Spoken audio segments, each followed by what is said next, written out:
지금이 그 2025년 4월 13일 오후 2시 8분을 가리키고 있습니다. 여기를 할 차례이죠. 여기를 할 차례입니다. 그러나 바이든 정부와의 갈등이 심해지며 다시 트럼프 지지로 선회했다. 2024년 미국 대통령 선거를 앞둔 7월에는 블룸버그 발로 트럼프 지지단체인 아메리카 100에 기부했다는 보도가 터지고 개인적으로도 X로 트럼프를 지지하는 듯한 행보를 보이면서 트럼프 지지 노선이 확고해지고 있는 것으로 보인다.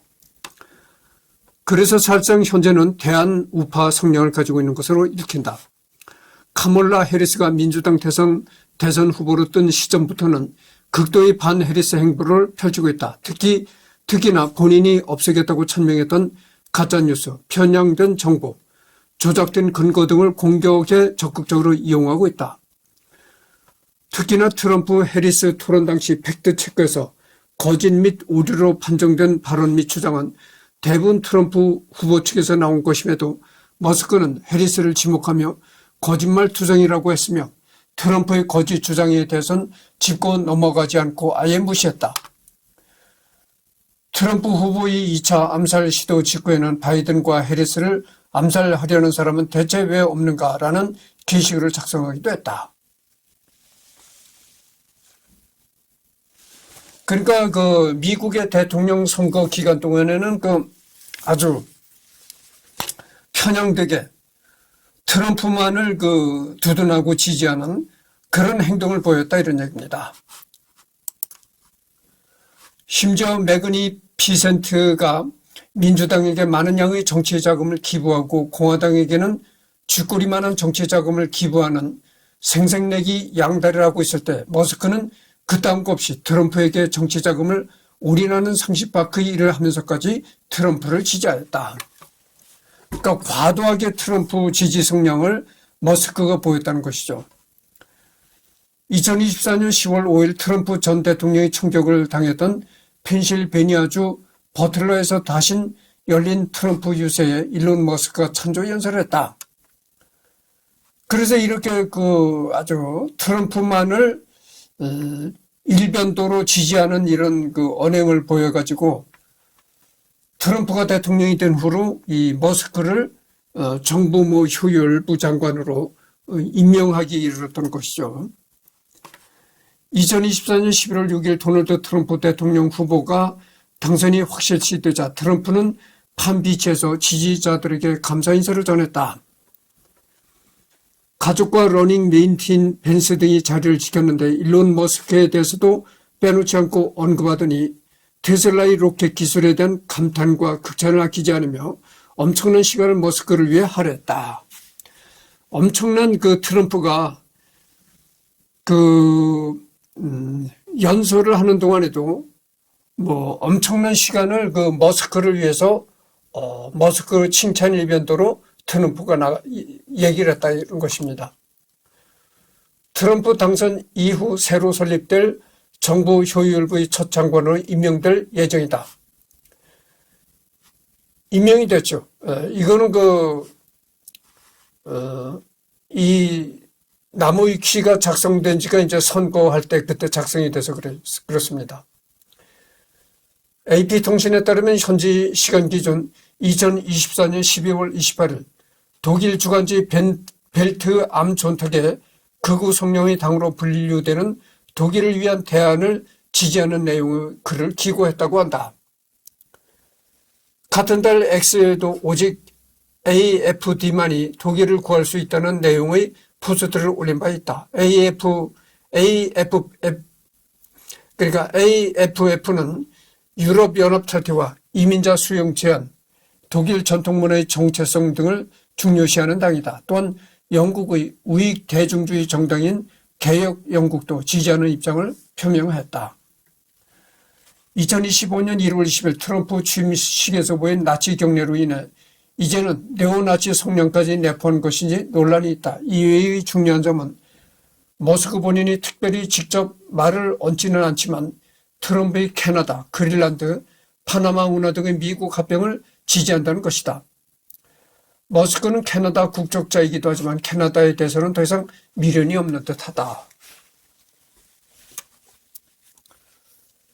물론 2020년 초까지만 해도 머스크는 민주당과 크게 사이가 벌어진 상태는 아니었고 그 또한 극우 정치인이라기보다는 실용주의적인 기업가의 성격에 가깝기에 현재는 비록 트럼프와 공화당을 지지하고 있지만 이는 본질적으로 바이든 정부와의 갈등, 현 트럼프 정권 하에서의 실익을 따지는 것일 가능성도 크다. 특히 2028년 대선에서 트럼프가 밀어주는 공화당 후보가 낙선한다면 머스크는 졸지에 민주당에게 배신자, 극우 등으로 정계에서 퇴출당할 가능성이 높은 것은 물론 테슬라나 스페이스 X 등의 사업에서도 불이익을 크게 받을 수 있기에 민주당의 승리가 확실시 될 경우 완전 친민주당까지는 아니더라도 트럼프랑은 바로 손절할 가능성도 충분하다. 이렇게 트럼프 지지 일변도로 이제 언행을 했었는데 만약 그 세가 민주당에서 대통령이 될 가능성이 많다. 민주당이 집권할 가능성이 많다. 이렇게 되면은 그때 가서 머스크가 머스크가 경영하는 테슬라나 스페이스 X 등이 상당히 불이익을 받고 경영이 어려워질 수 있다 이거죠. 그렇게 되면은 그때 가서 또 태도를 돌변해 가지고 민주당을 지지하고 두둔하는 그런 태도를 보일 것이다 이런 얘기입니다. 여러분 그래서 이 기업을 하는 사람들은 정치권에 밑보이면 안 됩니다. 우리나라도 그렇잖아요. 우리나라도 기업을 운영하던 사람들이 정치권에 밑보여 가지고 하루아침에 몰락의 길을 가는 경우가 허다하잖아요. 그러니까 아무리 기업 운영을 잘한다 하더라도 정치권의 이 잘못 지켜가지고 불이익을 받게 되면 하루아침에 멸망하는 겁니다. 다만 2028년 이후에도 성소수자 문제와 급진적 문화정책에 대해서는 계속 보수적 입장을 유지할 가능성이 높아 보인다. 사회정의 관련 일론 머스크는 정치적 올바름을 굉장히 싫어하며 이러한 움직임에 저항하는 반PC주의 성향을 띠고 있다. 이전부터 트위터를 비롯한 SNS에 표현의 자유가 상실됐다며 오히려 정치적 올바름이 자유를 해지고 있다고 불만을 많이 드러낸 바 있다. 대표적으로 그는 트럼프를 싫어하지만 트위터의 좌편향적인 성향 때문에 전직 대통령의 계정을 정지시켜버리는 행위는 불합리하다고 생각했다고 글을 쓴 적이 있었다. 이에 자신이 직접 새 SNS를 창업할지 고민하기도 했으며 이후 테슬라 지분 매도를 통해 상당량의 현금이 생기자 트위터 인수를 결정했다.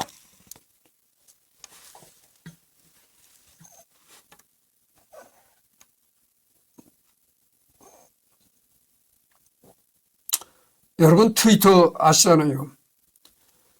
이 트위터가 일론 머스크가 지금 지배했습니다. 일론 머스크가 트위터도 이제 이렇게 차지한 거죠. 일론은 표현의 자유를 근거로 정치적 올바름을 비판하지만 문제는 혐오와 차별을 정당화한다는 것이다. 그로 인해 자사 소수자 직원들의 표현의 자유는 탄압해서 PC 비판이나 표현의 자유는 핑계고 그냥 소수자 혐오를 가리기 위한 면피라는 비판을 받는다. 가령 2022년 6월 21일에는 테슬라 내 성소수자 커뮤니티 사회적 정의 발언이 시끄럽다며 LGBTQ 직원들을 대량 해고하기도 했다. 트랜스젠더도 굉장히 혐오한다. 아이러니한 건 그의 자녀 중 한 명도 트랜스젠더라는 것. 지정 성별 남성이라 아들로 여겨 키웠으나 트랜스 여성으로 정체화 및 성전환했다. 그러자 그 자녀와 의절해 자기 자식도 혐오해버리는 것으로 대응했다. 이 사건이 그의 정치 성향이 극우 성향으로 급격히 바뀌는 계기가 되었다고 유추하는 분석이 있다. 이 일론 머스크는 트랜스젠더라는 것을 굉장히 혐오한다는 것이죠. 그래서 이 일론 머스크 자식 중에 한 명이 또 성전환 수술까지 받았다는 거예요. 그래서 자기 자식이 성전환 수술을 받는 즉시 그 자기 자식과는 그 성전환 수술을 받은 자기 자식과는 부모 자식 관계를 끊어버렸다. 연을 끊어버렸다. 이런 얘기죠. 그러니까 그 일론 머스크가 얼마나 이 트랜스젠더에 대한 혐오감을 가지고 있는가 알 수가 있는 겁니다. 그렇잖아요, 여러분. 나도 그래. 나도 이 트랜스젠더가, 나도 그렇습니다. 트랜스젠더라는 걸 굉장히 싫어합니다. 아니, 남자로 태어났으면 남자로 살고, 여자로 태어났으면 여자로 살아야지. 그리고, 남자는 여자를 좋아하고, 여자는 남자를 좋아하는 게 그게 당연한 거 아니에요. 근데, 이런 유튜브도 이렇게 어떻게 접속해보면, 여자가 여자끼리 좋아해. 여자가 여자끼리 연애한다고. 그게 옛날 어르신들이 말세 이런 말세라는 얘기를 많이 했잖아요. 그게 말세적인 풍조라고. 여자가 여자끼리 키스하고 남자가 남자끼리 키스하고. 그거 징그럽지 않나요? 아유. T-알레프 성향을 보이는 J.K. 롤링과는 정치 성향이 다름에도 서로 농담을 주고받을 정도로 친한 사이다. 롤링의 트랜스젠더 혐오 트윗에 동조했을 정도다. 다만 역시 사업가인지라 돈이 된다면 혐오 성향을 숨기기도 한다. 그래서 내가 내 얘기를 또 해야 되는데, 내가 이쁜이라고 그랬잖아요, 별명이. 지금 내가 그래도 나이가 들어서 많이 이쁜 게 많이 없어졌어요. 나이가 들어가니까. 근데 예전에 어렸을 때 내가 피부도 곱고 하니까 얼마나 이뻤겠어요. 진짜 여자보다도 더 이뻤다네, 내가. 그러니까 이렇게 이쁜 외모를 하고 있으니까, 야, 저놈이 혹시 그 여자로 변모하는 거 아니야? 요즘 말로 얘기를 하면 트랜스젠더가 되는 거 아니야? 이런 식의 이제 그런 나를 보고 그런 의심을 했던 사람들이 몇 있었어요. 아니, 남자로서 너무 얼굴이 이쁘니까 저놈이 혹시 그 여자 옷을 입고 여자로 살아가는 거 아니야? 이렇게 그 의심을 했던 사람들은 몇 있었어요. 내가 알기로. 그런데 절대 난 그렇지 않습니다. 이 얼굴이 이뻐도 남자로 태어났으면 남자로 살고, 여자로 태어났으면 여자로 살아라는 확고한 이런 생각을 가지고 있는 사람이에요. 그래서 내가 지금 나이가 들어서 얼굴이 이쁜 게 많이 없어져서 그렇지, 내가 20대, 10대 이럴 때는요, 굉장히 이뻤답니다. 얼굴이가. 그래서 여자보다 더 이뻤다네. 그런 말을 내가 많이 들었어요. 테슬라는 수많은 동성애자 및 트랜스젠더 등을 고용하고 있다는 글을 쓴 적이 있고, 트랜스포비아적 성향을 드러내기 시작한 이후에도 정당화를 위해서이지만 일단 미스젠더링은 무례한 짓이긴 하다고 발언했다. 다만 이후 캘리포니아에서 주법으로 성적 지향 혹은 정체성으로 인한 차별을 금지하게 되자 정상인이라면 캘리포니아에서 즉시 탈출할 것이라고 말하며 캘리포니아에 있던 본사를 다른 주로 옮겼고 2025년 트럼프 2기 행정부의 주요 인물이 된 이후에는 다양성은 미국을 해치고 돈을 낭비하게 할 뿐이다라며 성소수자, 백인의 인종, 여성 등을 사회 곳곳에서 적극적으로 해고하고 있다.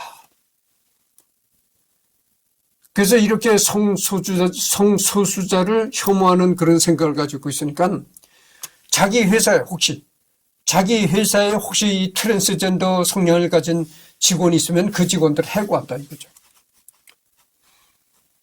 종교, 무신론자의 성향을 띠고 있다. 머스크는 자신이 어떤 신도 믿지 않으며 어떠한 종교도 없고 2001년 말라리아에 걸려 사망할 뻔했을 때도 신에게 기도한 적이 없다고 말했다.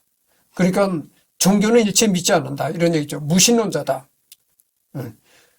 무신론자를 가지고 옛날 노인들이 뭐라 그랬습니까? 내 주먹을 믿는다. 내 자신만 믿는다 이런 식이죠. 이제 일론 머스크가 그런 생각을 가지고 있다 이런 얘기입니다.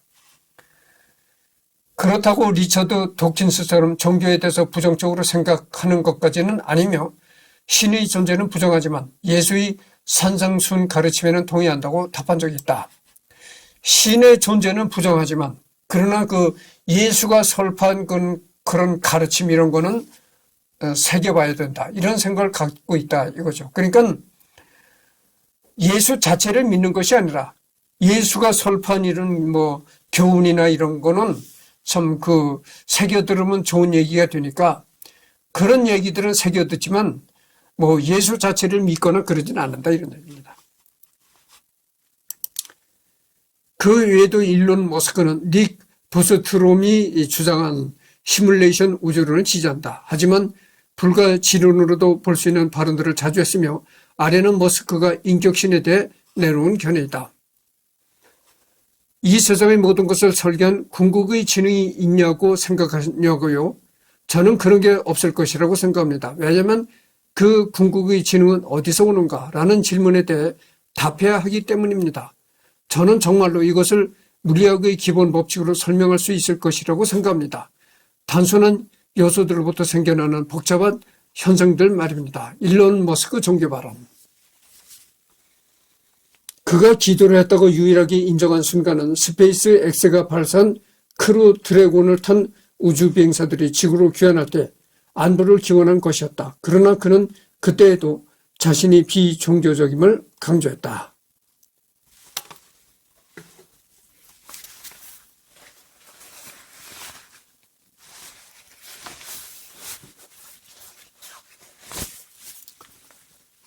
그러나 인터뷰에서 스피노자의 신을 긍정하는 모습을 보이는 것으로 보아 범신론적 성향도 나타나고 있다.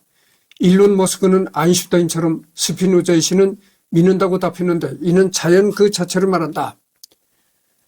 자연이 자연을 생성해 나간다는 의미다.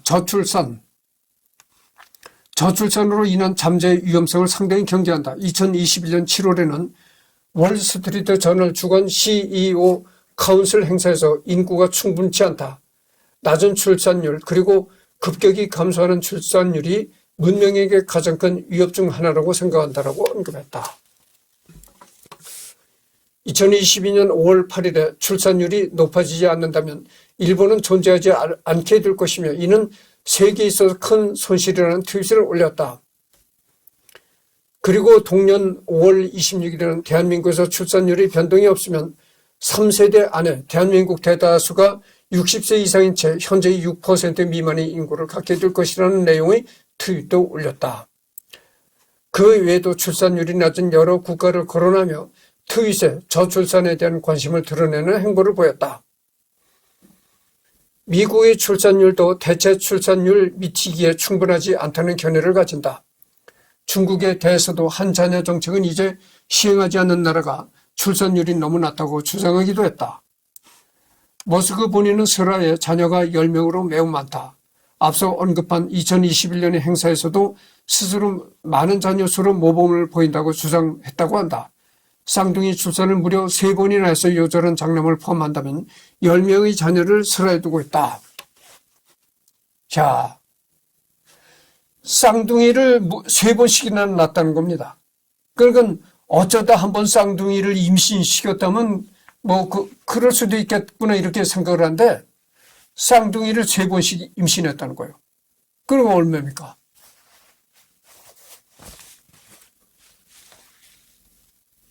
참.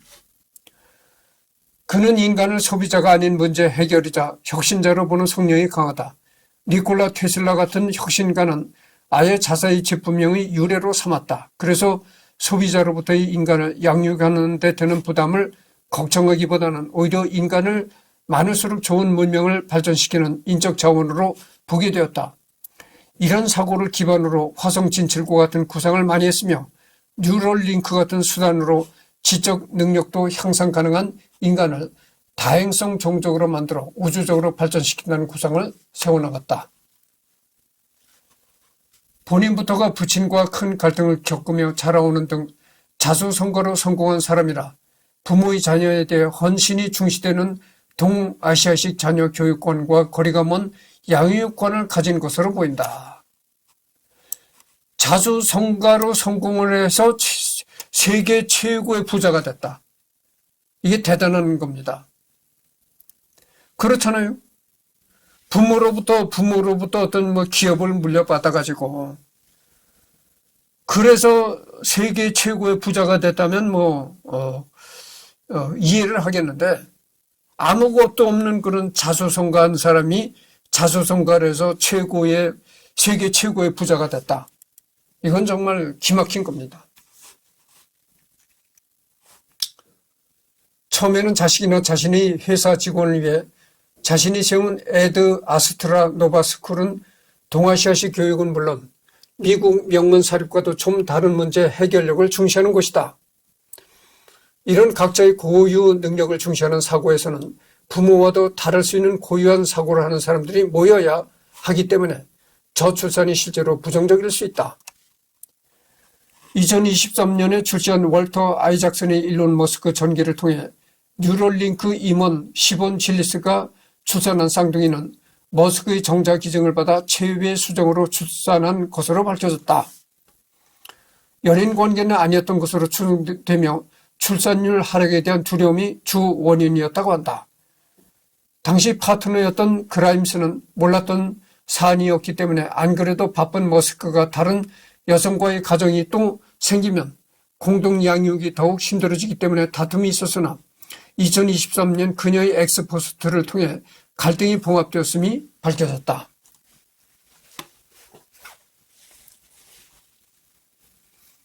그러니까 다른 여자한테 그 정자를 기증해가지고 또 출산했다 이런 얘기가 나옵니다. 하지만 정작 2007년에는 아이가 태어나서 회사 일을 빠진 직원에게 격분하기도 했다. 한 직원이 자녀의 출생을 지켜보느라 행사에 참여하지 않자 머스크는 당장 그 직원에게 이메일을 썼다. 당신의 행동은 변명의 여지가 없습니다. 나는 극도로 실망했습니다. 당신의 우선순위가 어디에 있는지 파악해야 합니다. 우리는 세상을 바꾸고 역사를 새로 쓰고 있습니다. 지금은 죽기 살기로 전력을 기울여야 합니다. 아마도 이런 메일을 직원한테 보낸 거는 이렇다고 봐요. 그 머스크가 스페이스 X 사업도 하면서 화성을 탐사하겠다는 이런 거대한 꿈도 키우면서 사업을 하잖아요. 근데 이런 사업이 말이죠. 우주를 개발하고 화성을 탐사하고 이런 사업이 이게 까딱 잘못하면 밑빠진 독에 물 붓기식이 되는 겁니다. 까딱 잘못하면 이게 그동안 머스크가 벌었던 그 수많은 돈이 한순간에 물거품이 될 수도 있는, 한순간에 사업이 망해버릴 수도 있는 그런 많은 위험성을 가지고 있는 사업이죠. 그러니까 아마 그런 위험성이 있는 사업에 전력을 기울이다 보니까 머스크도 상당히 마음적으로 초조해지고 조급해졌던 그런 상황이 있었던 모양입니다. 그래서 초조하고 위기감이 드는 그런 마음 상태였으니까 이렇게 직원들한테 이렇게 과격한 그런 말을 했을 것으로 생각합니다. 그렇잖아요, 여러분들. 우주를 탐사하고 화성을 탐사하고 이런 게 정부 차원에서 국가 차원에서나 했을 일이지, 자기가 기업가가 나서서 개인 기업가가 나서 할 일이 결코 아니거든. 그리고 이것이 돈을 아무리 들인다고 해도 그 수익이 언제 날지도 알 수도 없는 일이고, 자칫 잘못하면 자기가 여태 쌓아 올렸던 부를 한순간에 잃을 수도 있는 그런 위험을 내포한 사업이다 그죠. 그러니까 그런 면에서 이 초조함과 이런 것을 머스크가 더 느꼈을 것으로 생각합니다. 다만 일론 머스크의 이러한 태도에 반감을 표출하는 사람들도 매우 많은 편인데 국가별로 태도는 좀 다르다. 동아시아적 관점이라면 일론 머스크처럼 수백 조의 재산을 가진 슈퍼 갑부라 애를 낳고 키우는데 자금적 문제가 전혀 없으면 다산을 하면서 애를 많이 키우겠지만 평범한 직장을 가진 사람들이 매우 많고 선진국 및 도시화가 상당히 진행된 국가들은 폭등한 집값 문제로 인해 애는커녕 집을 사기에도 벅찬 경우가 많기 때문에 애를 낳아도 한 명밖에 낳지 않는다거나 딩크족으로 살아간다는 것이다. 일론 머스크 본인의 자신과 다른 평범한 직장을 가진 사람들의 심정을 이해 못하고 본인의 심정으로만 이 얘기를 하는 것이냐고 생각한다. 그렇죠. 아, 일론 머스크처럼 돈이 많은 사람이라면야, 뭐, 10명이든 20명이든 뭐 못 낳겠어요. 아, 자식을 10명을 낳아도 뭐 얼마든지 기를 수가 있죠. 돈이 많은데 뭐, 그까지 집 크게 짓고, 얼마든지 10명을 키울 수가 있습니다. 그러나, 쥐꼬리만한 봉급을 가지고 살아가는 일반 사람들이 그렇게, 한 명도 키우기가 벅차다 이런 뭐 말이 나오는데, 이렇게 뭐 출산을 많이 할 수 있나요? 그러니까 이런 머스크가 이런 얘기를 한 것은 좀 현실 감각이 떨어진다 이런 얘기죠. 서양은 다산의 부정적인 이유가 다소 다르다. 다소 가난해도 자신이 어떤 측면에서 부자보다 뛰어나다고 생각하고 직장에 대한 서열 인식이나 대우의 격차가 적고 자식을 사랑하니까 독립된 인간으로 키운다는 정서가 있을 정도로 자식의 독립성이 양육에서 중요하여 부모의 부담이 덜 강조되기 때문이다. 환경 문제 때문에 반대하는 비율은 한국보다 높은데 인류가 너무 늘어나면 자원도 고갈시킨다고 생각하는 것이다. 여성의 권리를 주장하는 사람들도 다산은 여성의 커리어를 무너뜨리고 건강을 해친다는 이유로 반대하는 경우가 있으며 가족 부담이 전통적으로 강한 나라에서는 인권을 침해시킨다고 주장한다. 우리나라가 예전에 농경 국가였을 때는 애를 많이 낳잖아요. 그게 뭐냐면은 애를 많이 낳아서 키워야 그 애들이 이제 전부 다 노동력이 풍부해지는 거죠. 그렇게 노동력이 풍부해지면은 나가서 어떤 농사를 지어도 많이 농사를 경작할 수가 있고, 그러니까 많이 나면 날수록 키울 때는 좀 애를 먹더라도 예전엔 또 공부도 안 시켜서 공부라는 것도 안 시키고 밥만 먹여 키운다고 그죠.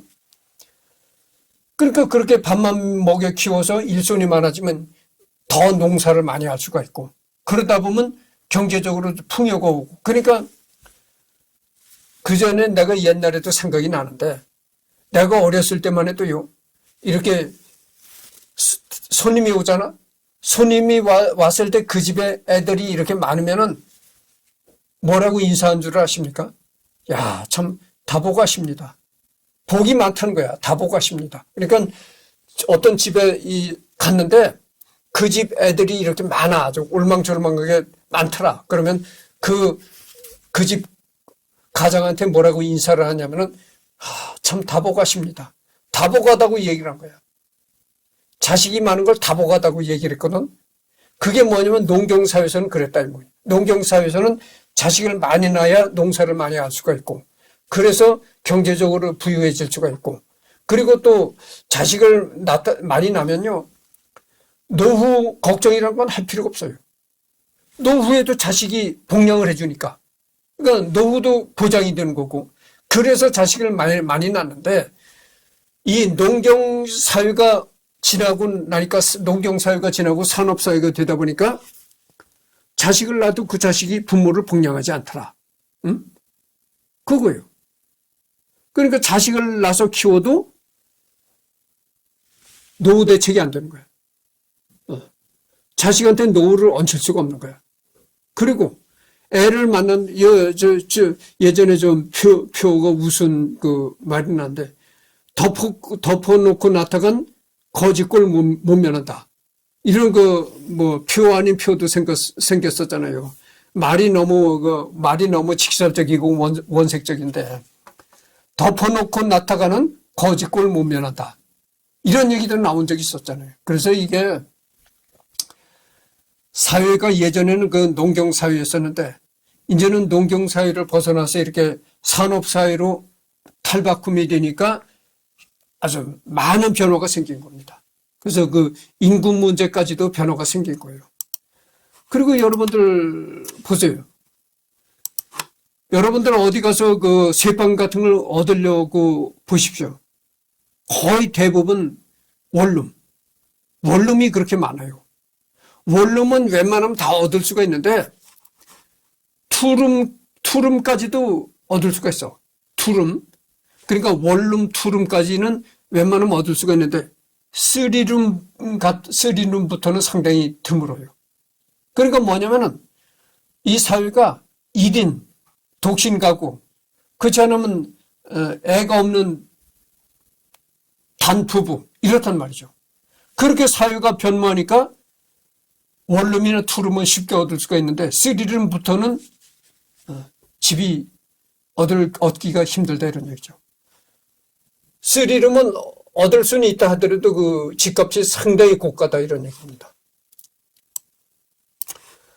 일중독, 둘째에 가려면 서러울 수준이 일중독자로 유명하다. 부친이 부자여서 10대 때부터 해외여행을 자주 다녔으며 대학생 때는 미국 횡단을 비롯해서 북미 여행을 즐겼던 머스크는 20대 초반에 동생과 집투 창업을 시작한 이후부터는 밤낮 구분 없이 일에 집착했다.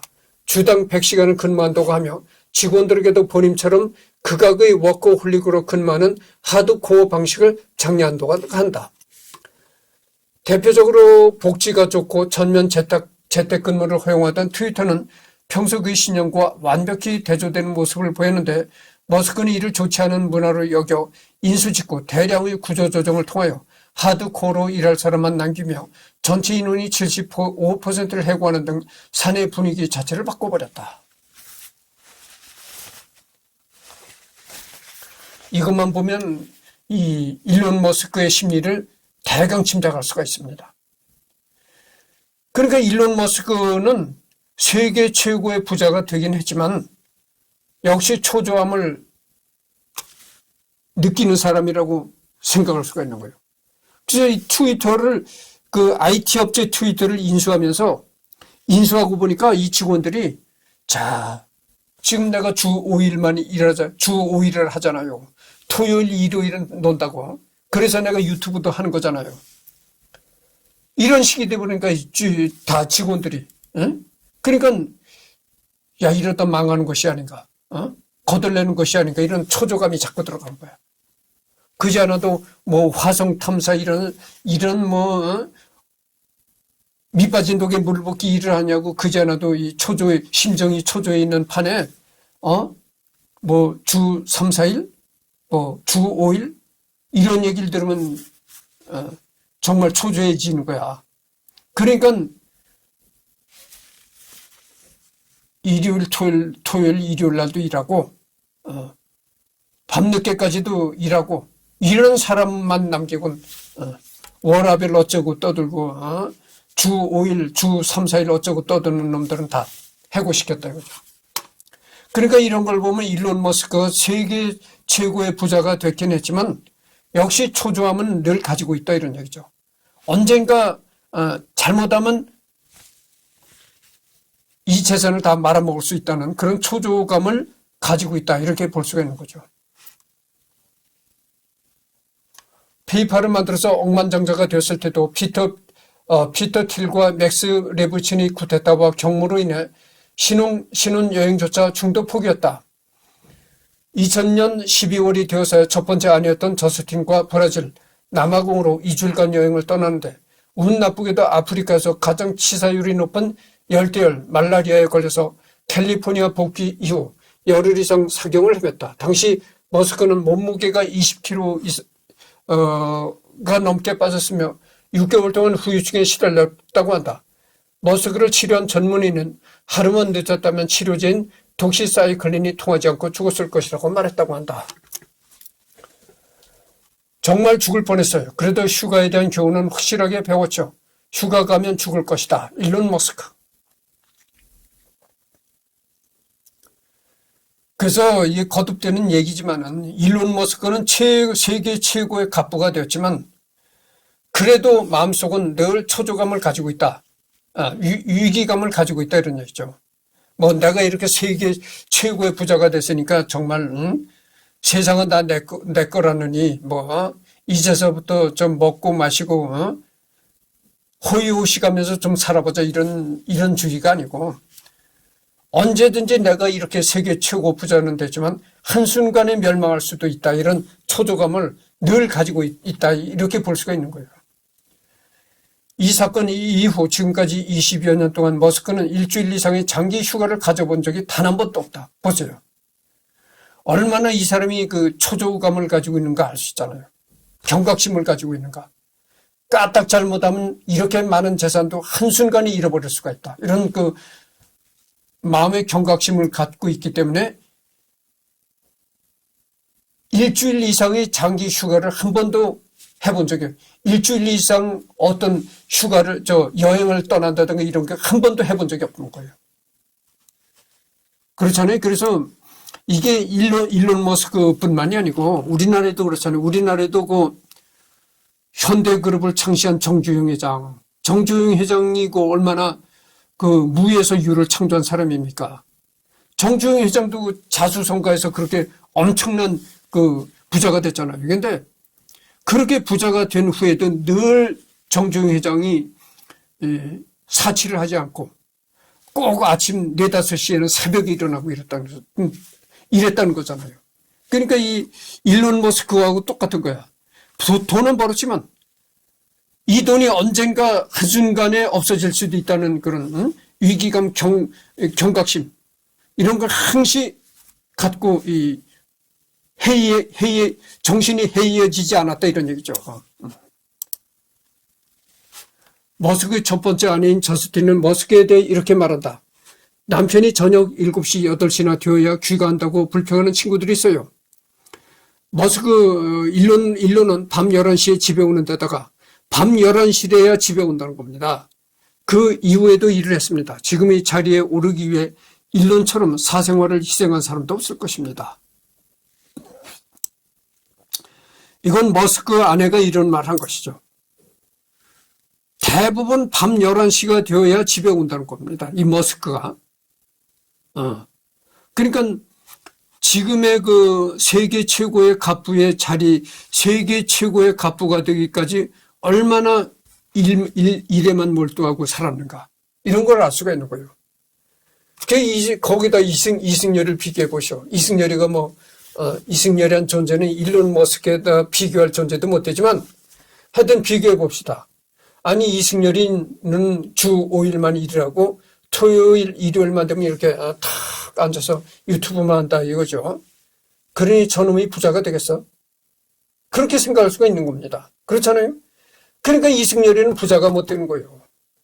그렇게 토요일, 일요일은 집에 처박혀서 한가하게 유튜브만 떠들고 녹화하고 있다. 그래 부자가 되겠습니까? 그 유튜브마저도 조회수가 10만, 20만 올라가서 유튜브 수입이 많아지면 별 문제가 없는데 조회수도 안 나오는 아무런 수입도 없는 그 유튜브를 맨날 주 5일만 일이라고 앉아서 이렇게 노가리를 까대니 속된 말로 노가리를 까대고 앉았으니 이승열이가 부자가 되겠어요? 보십시오. 일론 머스크는 부자가 됐지만 밤 11시 이전엔 집에 돌아오는 적이 없다. 이런 얘기를 그 일론 머스크의 아내가 하고 있는 거예요. 그러니까 일론 머스크가 얼마나 그 세계 최고의 부자가 되긴 했지만, 놀자, 마시자, 먹자, 즐기자 이런 게 아니고, 세계 최고의 부자가 됐지만, 이런 그 재산을 유지하기 위해서는 조금도 정신이 허투루지면 안 된다. 이런 생각을 아직도 계속 가지고 있다는 거죠. 또한 머스크 본인이 100시간 근무를 예찬하는 것도 과로의 원인이 되었다. 이 세상에 일하기 쉬운 곳은 많지만 일주일에 40시간 일해서는 세상을 바꿀 수 없다. 세상을 바꾸기 위해서는 주당 100시간 이상 일해야 한다. 창업은 매우 고통스럽기 때문에 남에게 추천을 받는 것은 아니다. 그러나 창업을 하게 된다면 2명이 50시간 일하는 것보다 1명이 100시간 일하는 것이 성공할 가능성이 높게 보인다. 한마디로 일론 머스크는 일벌레다 이렇게 밖에는 말할 수가 없는 겁니다. 그러니까 이렇게 보면은 돈은 많이 벌어서 세계 최고의 부자가 됐긴 했지만 과연 이런 인생이 행복한 인생인가?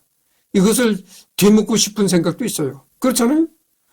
아니 돈만 벌자고 물론 돈이 중요하긴 하죠. 돈이 중요하긴 한데 그렇다고 인생이 돈만 벌자고 일만 하는 게 인생입니까? 때에 따라서는 말이야 좋은 곳에 여행도 다녀오고 나처럼 이렇게 여러 사람들한테 뭐 떠드는 걸 취미로 하는 유튜브라도 즐긴다든가 뭐 이래야 인생 사는 재미가 있지. 또 내가 또 음악 애호가잖아요. 클래식 음악 애호가잖아요. 그래서 음악도 듣고 뭐 이런 게 인생의 낙인데 맨날 일벌레처럼 일만 한다면 그 인생이 어떻게 됐어요? 돈은 많지만 그 돈이 참. 모델 3 생산 문제를 겪던 2018년은 테슬라가 말 그대로 파산할 뻔한 위기였다. 모델 3 생산할 때는 2018년도에 테슬라가 파산할 정도까지 갔었다 이런 얘기죠. 그러니까 아무리 돈이 많아도 이게 이렇게 내리막길을 걷기 시작한다 하면 이거 뭐 한순간에 잘못될 수가 있는 겁니다. 당시 머스크는 주 120시간 이상 일했고 잠은 수면제에 의존했다고 한다. 심지어 당시에도 머스크는 테슬라뿐만 아니라 스페이스X 로켓 개발 임무를 총괄하며 뉴럴링크 프로젝트를 동시에 진행하고 있었다. 47번째 생일날에도 하루 24시간 동안 일했으며 이틀 뒤 동생 킴벌이 스페인 카탈루냐에서 결혼식을 열어 신랑 들러리로 참석해야 했었는데 전용기로 날아가 예식에만 참석하고 바로 테슬라 본사로 돌아와 모델 3 차량 생산 문제에 매달렸다. 기막힌 얘기입니다. 그러니까 내가 얘기했지만 이 스페이스 X라는 회사는 그거잖아요. 화성에다가 화성을 탐사하겠다고 이제 로켓을 띄우고 이런 회사인데 누누이 얘기하지만 이 스페이스 X 같은 회사는 까딱 잘못하면 이게 밑빠진 독에 물붓기가 되는 겁니다. 그렇잖아요. 아니 뭐 화성에다 로켓 쏴 올려가지고 뭐 당장 이득 나올 게 있습니까? 당장 어떤 사업을 한다면 어떤 이문이 생기고 이득이 생길 걸 예상하고 사업을 해야 되는데 화성 탐사 이런 거는 뭐 도저히 이득을 생각할 수 없는 사업이에요. 그러니까 이런 사업을 할 때 머스크가 왜 그런 생각을 못 했겠어요? 굉장히 위험 부담이 많이 따르는 사업이라는 걸 머스크도 생각했을 것입니다. 그렇지만 그런 위험 부담이 많이 따르는 사업이라고 머스크도 생각은 했겠지만 인류의 미래, 아주 거창한 인류의 미래 뭐 이런 걸 생각해서 그런 사업을 한다고 이렇게 봐야 되겠죠. 그러니까 이런 사업에 달라붙으니까 마음이 더욱 초조하고 위기감을 느끼고 이렇게 될 수밖에 없는 거예요. 정말 이 화성 탐사하는 일이 왜 간단한 일이 아니거든. 응? 이런 게 돈만 쓸어박지 금방 어떻게 이문이 돌아오는 일이 아니잖아요. 이거는. 사나흘 동안 공장 밖으로 나가지 않은 적도 있다. 공장 바닥에서 쓰러져 잤다. 그러느라 아이들을 보지도 못하고 친구들을 만나지도 못했다. 잠을 아예 못 자거나 MBN을 먹거나 사이에서 선택해야 할 때가 많다. 일론 머스크. 지금 43분을 경고했습니다. 그래서 이것으로 끝을 맺고 오늘은 더 이상 녹화가 없습니다. 다음 주 휴일에 가서 여기서부터 하도록 하겠습니다.